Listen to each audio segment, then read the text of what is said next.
We're in Warsaw, hunting for hogs. Flying wild hogs.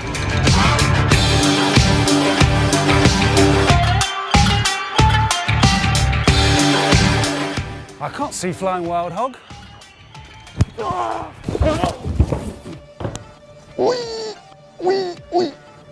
I found them.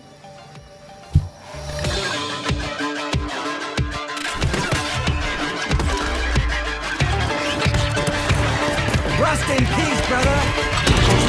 So how do you modernize Shadow Warrior? How do you make it a game for 2022?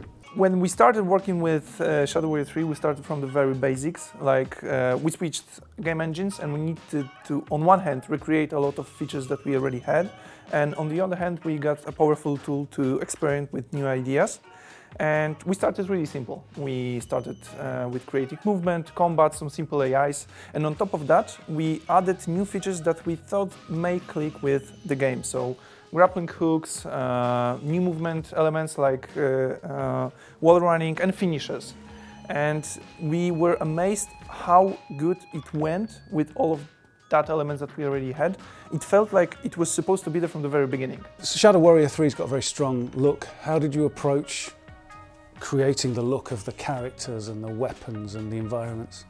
We wanted to come from gameplay driven features, but actually deeply immersive environment, but also put the craziness of the characters and a little show off of the weapons. Weapons are a big deal in any FPS, but in Shadow Warrior they have to be something special, right? Yeah, they are definitely like big spectacular, because let's be honest, as a FPS gamer, there's no better feeling than when you get this crazy designed weapon and you just feel the power boiling inside it and want to test it out immediately.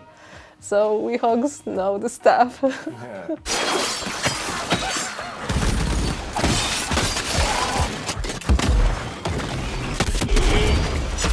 So you're the person who was in charge of where Lo Wang's story went next, right? Absolutely, yes. Where did it go next?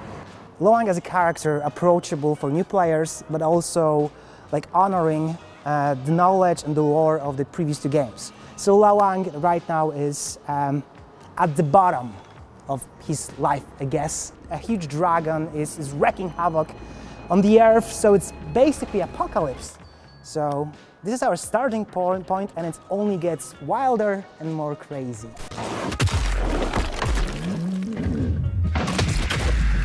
Do you guys like knock-knock jokes? Because this one's gonna knock you down.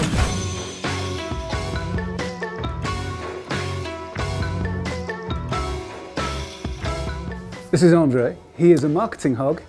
Hi, nice to meet you. He's going to show us around these quite delicious offices of Flying Wild Hog. So here we got our Shadow Warrior 3 inspired posters. Who did this? This is done by Boneface.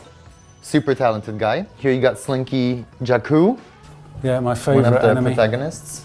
This is a statue we give to our members that have spent more than 10 years working in the studio. So if you can survive here for 10 years, you get this lethal weapon. This is our wall of photos. Decades of hogs. And this boy, is he a good boy? Legend has it he just showed up one day, burst into our kitchen and doesn't want to leave. This is the vinyl from Shadow Warrior 2. Stan Bush worked on it. Immortalized on vinyl. A nest of hogs, that's what a nest of hogs looks like.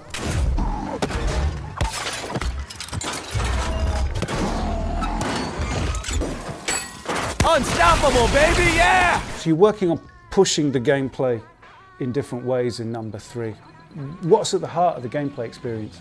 Basically, it's all about the move, about feeling of speed and and control. I feel like we have one of the fastest shooters. It's kind of how fluid it can be. You wall run, then you grapple. You grapple to a demon, grab a weapon out of it. You throw it, then you're just dashing towards the next enemy, and it's just go on and on. So it's all about that, all the tools that we're giving to the player. We had this idea of having a massive dragon, which means making a level out of a dragon that is moving. It brings the scale of the FPS to a new level. So hold on, the level is on the dragon? Yeah, it gives us a lot of opportunities to make it interesting. Yeah, that is an interesting level design challenge.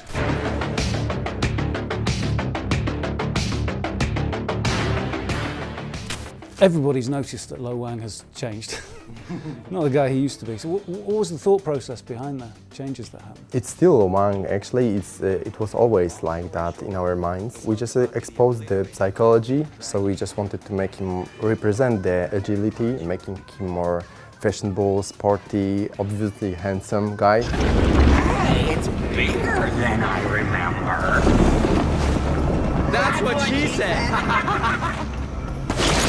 Tell me a little bit about what it was like working with Mike Moe and the other voice actors. I think we're standing on the shoulders of the giants. John Galt, the first actor for Lo Wang, and then Jason, they did an amazing job, and absolutely we can't forget about that, right? But the first time we saw Mike in the studio, the way he behaved, the way he moved, the way he talked, I instantly thought that's Lo Wang.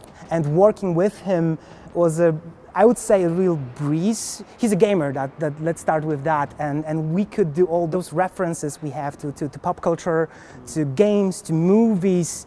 He was very on board with that. What can you tell us about Zilla and Lo Wang getting together? I mean, they used to be arch enemies and now they seem to be hanging out. I mean, Apocalypse eventually brings people together. That's the starting point of the whole story. We wanted to kind of reinvigorate Lo Wang, not necessarily redoing him or recontextualizing him or actually remaking him in a new light, but actually showing a different color of Lo Wang through the relationships, like through the relationship with Zilla.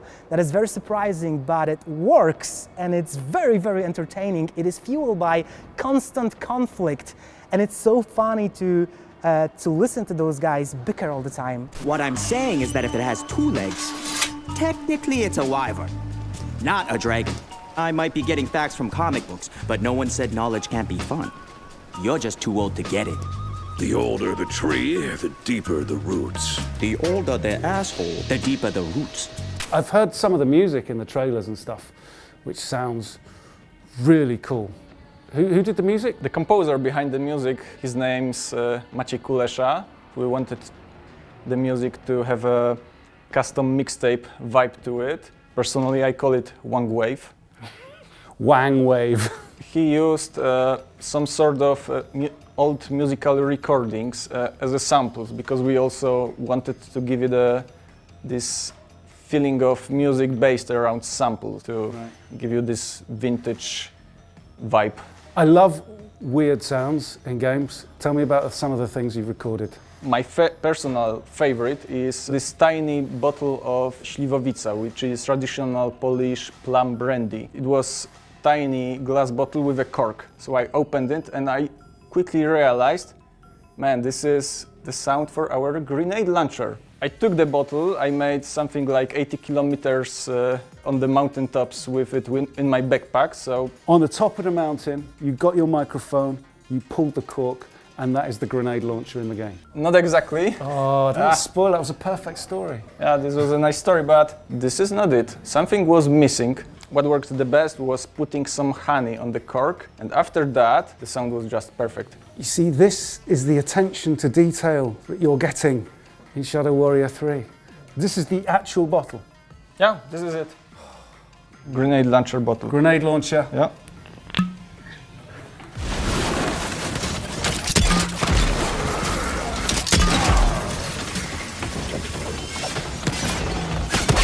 Let's look for him. Where is he? Should be here somewhere. No. Not here. Not yet. There he is. Our friend Toro. Magnificent, isn't he? It's been a while since we've seen you. You've not aged well.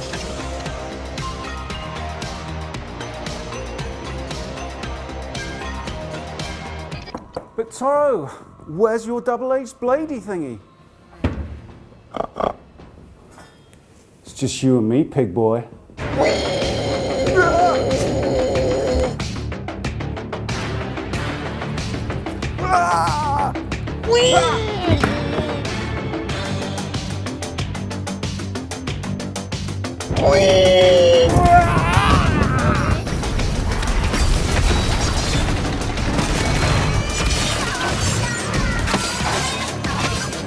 What was the impact of COVID on making this game?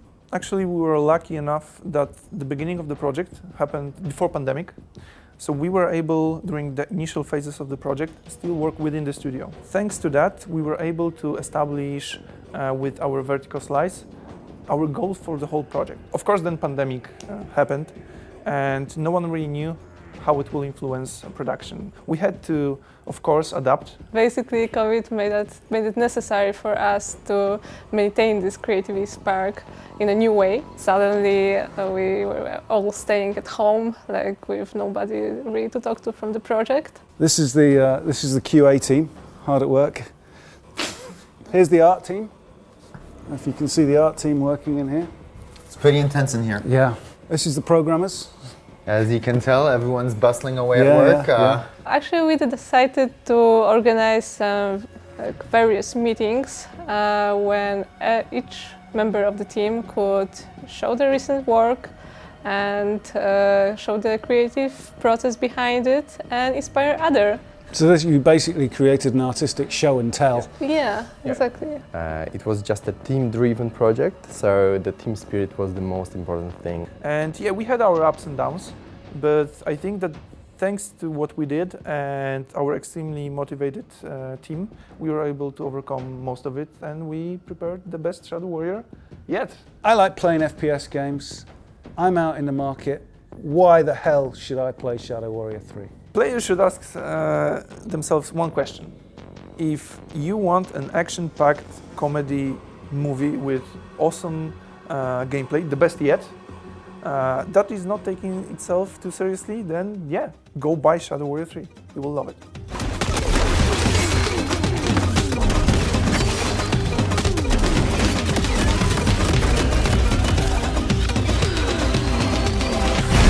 Whoa! The Wang still got it!